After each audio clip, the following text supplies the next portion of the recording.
మనలో చాలామందికి చిన్నప్పటి నుండి ఒక ఫ్యాంటసీ ఉంటుంది. అదేంటంటే ఏదో ఒక అడ్వెంచర్ చేసి ఒక మ్యాప్ పట్టుకొని గుర్రాల మీద ప్రయాణం చేసి ఒక నిధిని కనిపెట్టాలని కదా. మీరు కూడా అలాగే అనుకున్నారు కదా. చరిత్రలో ఎన్నో నిధులు దొరికాయని మనం తెలుసుకున్నాం. కానీ లిఖితపూర్వకంగా ఖచ్చితంగా ఉండి ఇప్పటి వరకు బయటపడిన నిధులు ఇంకా చాలానే ఉన్నాయి.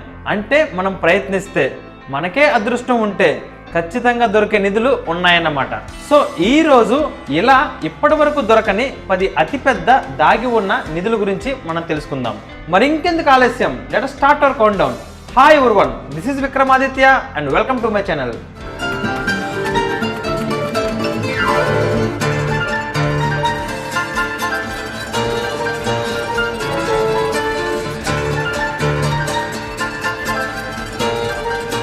Number 10, Cocos island treasure. Lima అనే రాజ్యానికి చెందిన రాజు తన రాజ్యంలో ఉన్న బంగారం మరియు వెండి సంపదంతా ఇక ఆ రాజ్యంలో ఉండడం సేఫ్ కాదని అనుకున్నాడు. ఎందుకంటే అప్పుడే శాన్ మార్టిన్ అనే ఒక రెబల్ గ్రూప్ ఆ రాజ్యం పైకి యుద్ధానికి వస్తున్నారు అని తెలిసింది. వెంటనే ఆలస్యం చేయకుండా విలియం థామ్సన్ అనే వ్యక్తిని నమ్మి వెంటనే ఈ సంపదంతా మెక్సికోకు చేర్చమని చెప్పాడు. ఈ నిధి విలువ అక్షరాల 1600 కోట్ల రూపాయలు. కానీ థామ్సన్ ఏమీ తక్కువడు కాదు. తన అనుచరులతో కలిసి లిమా సైనికుల్ని చంపి ఆ సంపదంతా కోకో ఐలాండ్కి చేర్చాడు. అంటే థామ్సన్ నమ్మక ద్రోహం చేశాడన్నమాట. ఈ సంపదంతా కోకో ఐలాండ్లో భూమిలో దాచిపెట్టాడు. తిరిగి వస్తుంటే పాపం మనోడు రాజుకి దొరికేశాడు. తనకి సహకరించిన వాళ్ళందరినీ రాజు చంపేశాడు. మనోడు ఏదో మాయ చేసి తప్పించుకున్నాడు, కానీ తర్వాత ఏమయ్యాడో ఎవరికి తెలియలేదు. ఆ సంపద ఇప్పటికీ బయటపడలేదు. అది ఎక్కడుందో ఎవరికి దొరుకుతుందో ఎవరికి తెలియదు. Number 9, Beale ciphers. 1816లో థామస్ బేల్ అనే వ్యక్తి తన సహచరులతో కలిసి మైనింగ్ చేస్తుండగా ఒక భారీ నిధి దొరికింది. దీని విలువ 500 కోట్ల రూపాయలు. అది వాళ్ళకి లేకపోతే వాళ్ళ తర్వాత తరాల వాళ్ళకి మాత్రమే చెందాలి అని అనుకున్నాడు. అందుకనే కోడ్ లాంగ్వేజ్లో 3 సైఫర్స్ని రాశాడు. వాటిలో మొదటిది ఆ నిధి ఎక్కడుందో లొకేషన్, రెండోది ఆ నిధి యొక్క కంటెంట్స్, అండ్ మూడోది ఆ నిధి యొక్క వారసుల పేర్లు. అయితే ఈ 3 పేపర్స్ ఒక చిన్న పెట్టెలో పెట్టి తన ఫ్రెండ్ అయిన రాబర్ట్ మారిసన్ అనే వ్యక్తికి ఇచ్చాడు. నేను 10 సంవత్సరాల్లో తిరిగి వస్తాను, ఒకవేళ రాకపోతే అప్పుడు ఈ బాక్స్ని ఓపెన్ చేయి అని చెప్పాడు. కానీ తను తిరిగి రాలేదు. అప్పుడు రాబర్ట్ మారిసన్ ఈ బాక్స్ని ఓపెన్ చేసి ఆ 3 పేపర్స్ని డీకోడ్ చేయడానికి ట్రై చేశాడు. 20 సంవత్సరాలు కష్టపడితే కేవలం సెకండ్ పేపర్ని మాత్రమే డీకోడ్ చేయగలిగాడు. అంటే ఆ నిధి యొక్క కంటెంట్స్ అండ్ వాల్యూ మాత్రమే. మిగిలిన 2 పేపర్స్ డీకోడ్ చేయలేకపోయాడు. నేను కూడా ఈ పేపర్స్ని డౌన్లోడ్ చేసి డీకోడ్ చేయడానికి ట్రై చేశాను. కానీ నాకు అనిపించింది దీనికన్నా వీడియోస్ చేయడమే చాలా ఈజీ అని. అందుకనే తెలివైన బాలుడు విక్రమాదిత్య ఏం చేశాడంటే వాటిని పక్కన పెట్టేశాడు. Number 8, Osman Ali treasure. ఒస్మాన్ అలీ ఎవరో తెలుసా? మన హైదరాబాద్ని పాలించిన చివరి నవాబు. 1937లో టైమ్ మ్యాగజైన్ తనని ప్రపంచంలోనే అత్యంత ధనవంతుడిగా గుర్తించింది. నిజానికి ఒస్మాన్ అలీ వాళ్ళ నాన్న మంచి కళాకారుడు. మొత్తం ఖజానా అంతా ఖాళీ చేసేసాడు. కానీ ఒస్మాన్ అలీ తన తెలివితేటలతో ప్రపంచంలోనే అత్యంత ధనవంతుడిగా ఎదిగాడు. తన ఒక్కరి ఆస్తే 14 లక్షల కోట్ల రూపాయలు. ఆ ఆస్తంతా మన కింగ్ కోటిలో ఉన్న ప్యాలెస్లో అండర్ గ్రౌండ్ ఛాంబర్స్లో దాచాడని చెప్తుంటారు. ఇప్పటి వరకు అయితే అది వెతకడానికి ఎవరూ ట్రై చేయలేదు. ఇమాజిన్ 14 లక్షల కోట్ల రూపాయల నిధి దొరికితే ఎలా ఉంటుందో. Number 7, Forrest Fenn's treasure. Forrest Fenn అనే ఒక మల్టీ మిలియనర్కి 1980లో కిడ్నీ క్యాన్సర్ ఉందని డాక్టర్స్ చెప్పారు. అప్పుడు తను నేను త్వరలో చనిపోతానేమో అనే బాధ నుండి ఒక ఐడియా వచ్చింది. తనకి సంబంధించిన మిలియన్స్ ఆఫ్ డాలర్స్ విలువ చేసే బంగారం, వజ్రాలు, ఆర్టిక్రాఫ్ట్స్ అండ్ తన ఆటోబయోగ్రఫీని ఒక ట్రెజర్ చెస్ట్లో పెట్టి న్యూ మెక్సికోలో ఉన్న రాకీ మౌంటైన్స్లో వాటిని దాచాడు. ఆ నిధిని వెతకడానికి కావలసిన క్లూస్ అన్ని ఒక పోయంలో రాసి తన వెబ్సైట్లో పెట్టాడు. తను చావుకు దగ్గర పడే కొద్దీ ఎక్కువ క్లూస్ని ఇవ్వడం మొదలుపెట్టాడు. ఇప్పటి వరకు చాలా మంది ట్రై చేశారు, కానీ ఆ నిధిని ఎవరు సంపాదించలేకపోయారు. ఫ్రెండ్స్, ఒక మోస్ట్ ఇంట్రెస్టింగ్ కథ చదివితే చాలు అది ఒక మనిషి జీవితాన్నే మార్చేస్తుందంటే మీరు నమ్ముతారా? కేవలం ఆ కథ మీ పిల్లలకి చదివి వినిపిస్తే చాలు వాళ్ళ జీవితానికి కావాల్సిన విలువలు నేర్చుకుంటారు అంటే మీరు నమ్ముతారా? మీరు జీవితంలో అనుభవిస్తున్నా లేక రాబోతున్న ఎలాంటి సమస్యకైనా పరిష్కారం ఒక కథ చదివితే చాలు మీకు దొరుకుతుంది అంటే మీరు నమ్ముతారా? Yes, it's possible only with the greatest epic ever told in the history of mankind. It's the Mahabharata. ఈ కథ ఒక సూపర్ హిట్ మూవీ కన్నా 100 రెట్లు గొప్పగా ఉంటుంది. It's a challenge. విక్రమాదిత్య మాటలో రాసిన మహాభారతం పూర్తి కథ 2 భాగాలలో పుస్తకం ఇంకా ఈబుక్ రూపంలో అమెజాన్ ఇంకా 43 ఆన్లైన్ స్టోర్స్లో దొరుకుతుంది. ఈ పుస్తకం ప్రపంచవ్యాప్తంగా 54 భాషల్లో దొరుకుతుంది. లింక్స్ ఈ వీడియో కింద డిస్క్రిప్షన్లో ఇచ్చాను, వెంటనే ఆర్డర్ చేయండి. ఎందుకంటే ఇది కేవలం ఒక పుస్తకం మాత్రమే కాదు, ఇది నీ జీవితానికి కావాల్సిన గ్రంథాలయం. Number 6, Leon Trabuco's gold. Leon Trabuco అనే ఒక మెక్సికన్ మల్టీమిలియనియర్ అమెరికా సంక్షోభంలో ఉన్న సమయంలో బంగారం రేట్ బాగా పెరుగుతుందని ముందే ఊహించాడు. తన 2 ఫ్రెండ్స్తో కలిసి 16 టన్నుల బంగారాన్ని కొని మెక్సికన్ ఎడారుల్లో ఒక చోట పాతిపెట్టాడు. తను ఊహించినట్టే 6 నెలల్లోనే బంగారం రేట్ చాలా రెట్లు పెరిగిపోయింది.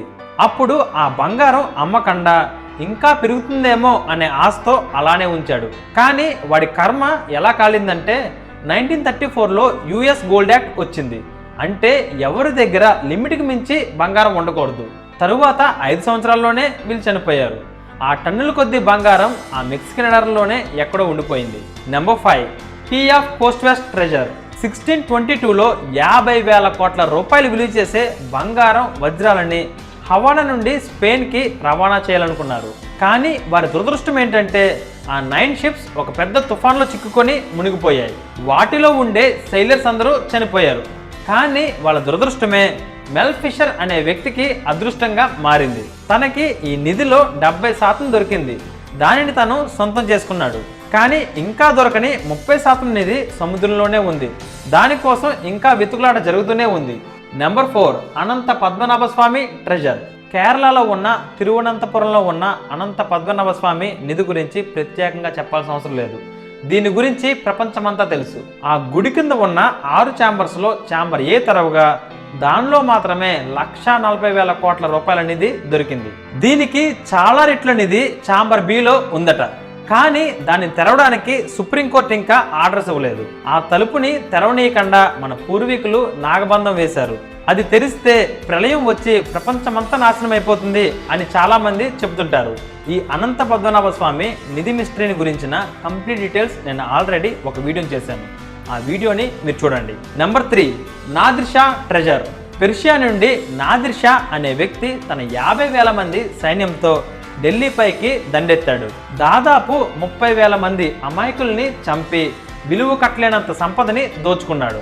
ఆ సంపదని తిరిగి పెర్షియాకు తీసుకెళ్తుండగా అహ్మద్ షా అనే వ్యక్తి నాదిర్ షాని చంపి ఆ నిధంతా దోచుకున్నాడు. ఇది ఎలా ఉందంటే ఆకులు నాకేవాడి ఇంటికి మూతులు నాకేవాడు వచ్చాడంట. అలా ఉంది ఇది. ఆ దోచుకున్న నిధి అంతా హిందూ కుష్పర్వతాల్లో దాచాడట. తర్వాత అనారోగ్యంతో అహ్మద్ షా మరణించాడు. చనిపోయే ముందు కూడా ఆ నిధి ఎక్కడుందో అహ్మద్ షా ఎవ్వరికీ చెప్పలేదు. ఇంకా ఆ నిధి హిందూ కుష్పర్వతాల్లోనే ఉంది. Number 2, San Miguel's treasure. 1712లో న్యూ వరల్డ్ నుండి స్పెయిన్కి 14,000 కోట్ల రూపాయలు విలువ చేసే బంగారాన్ని వెండిని రవాణా చేయాలనుకున్నారు. కానీ ఆ దారిలో సముద్రపు దొంగలు ఉంటారు కాబట్టి, తుఫాను సమయంలో సముద్రపు దొంగలు ఉండరు కాబట్టి సరిగ్గా తుఫాను మొదలవడానికి ముందు ప్రయాణం చేద్దాం అని అనుకున్నారు. ఈ అతి తెలివే వాళ్ళ కొంప ముంచింది. వాళ్ళు బయలుదేరిన సరిగ్గా 7 రోజులకే ఒక పెద్ద తుఫాన్ వచ్చి ఈ 11 షిప్స్ని ముంచేసింది.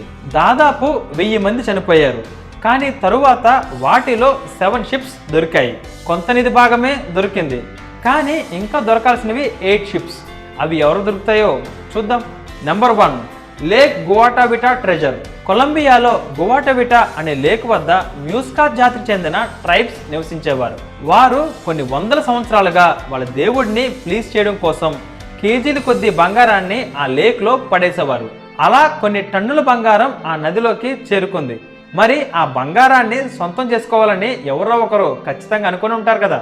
16వ శతాబ్దంలో మొదటి ప్రయత్నం చేశారు. ఆ లేక్లో కేవలం 3 మీటర్స్ వాటర్ని మాత్రమే డ్రైన్ చేయగలిగారు. అలా చేయడం వల్ల 70 లక్షలు విలువ చేసే బంగారాన్ని వాళ్ళు సంపాదించగలిగారు. 35 సంవత్సరాల తర్వాత యాంటినో అనే వ్యక్తి చాలా మంది కూలీలను పెట్టి ఆ వాటర్ని డ్రైన్ చేసి దాదాపు 3 కోట్ల రూపాయల బంగారాన్ని బయటకు తీశాడు. కానీ అంతలో ఆ డ్రైనేజ్ సిస్టమ్ కొలాప్స్ అయ్యి చాలా మంది కూలీలు చనిపోయారు. 1898లో మహా తెలివైనోడు ఒకడు వచ్చాడు. వాడు మోడర్న్ టెక్నిక్స్ని యూజ్ చేసి ఆ లేక్లో ఉన్న వాటర్ని అంతా డ్రైన్ చేసేసాడు. కానీ బంగారం వెతికేలోగా ఆ లేక్లో ఉన్న బురదంతా గట్టిపడిపోయింది. ఆ బంగారం అంతా అక్కడే ఆ బురదలో లాక్ అయిపోయింది. ఇప్పటి వరకు నేను చెప్పిన ఈ 10 కాదు, ఇలా బయటపడిన నిధులు ఇంకా ప్రపంచంలో ఎన్నో ఉన్నాయి. నాకే కనుక ఇప్పుడు కరెక్ట్గా 100 కోట్ల రూపాయల నిధి దొరికిందనుకోండి, నేనేం చేస్తానో తెలుసా? అందులో 25 కోట్లు చారిటీకి ఇచ్చేసి మిగిలిన 75 కోట్లలో ఒక్క రూపాయి కూడా మిగల్చకుండా, ఒక్క రూపాయి కూడా ఆస్తి కొనకుండా చనిపోయేలోగా మొత్తం కేవలం నా ఎంజాయ్మెంట్కే యూజ్ చేస్తా.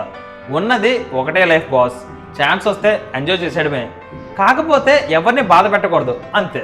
మరి మీరైతే ఏం చేస్తారో కింద కామెంట్ చేయండి. నేను నిధులున్నాయి అని చెప్పాను కదా అని మీరు అడుగులు పట్టి పోతారేమో, అలా చేయొద్దు. నాకు అనిపిస్తుంటుంది మనం నిధుల కోసం ఎప్పుడు ఎక్కడ వెతకాల్సిన అవసరం ఉండదని. మనకి దేవుడిచ్చిన అతిపెద్ద వరం మాట, తెలివి. ఈ రెండింటిని కరెక్ట్గా సింక్రొనైజ్ చేసి సరైన ఆలోచనకి సక్రమమైన ఆచరణ జత చేయగలిగితే ఏ నిధి కోసం మనం వెతకాల్సిన అవసరం ఉండదు. నిధికి సమానమైన సంపద వెతుక్కుంటూ మన కాళ్ళ దగ్గరకు వస్తుంది. ఫ్రెండ్స్, నెక్స్ట్ ఎపిసోడ్లో కంటెంట్ వేరే లెవెల్లో ఉంటుంది. Don't miss it. నేను రాసిన మహాభారత పుస్తకాన్ని ఇప్పుడే ఆర్డర్ చేయండి. లింక్స్ ఈ వీడియో కింద ఉన్న డిస్క్రిప్షన్లో ఇచ్చాను. అలాగే ఇప్పటి వరకు నా ఛానల్ని మీరు సబ్స్క్రైబ్ చేసుకుని ఉండకపోతే వెంటనే సబ్స్క్రైబ్ చేసుకోండి. Till then take care.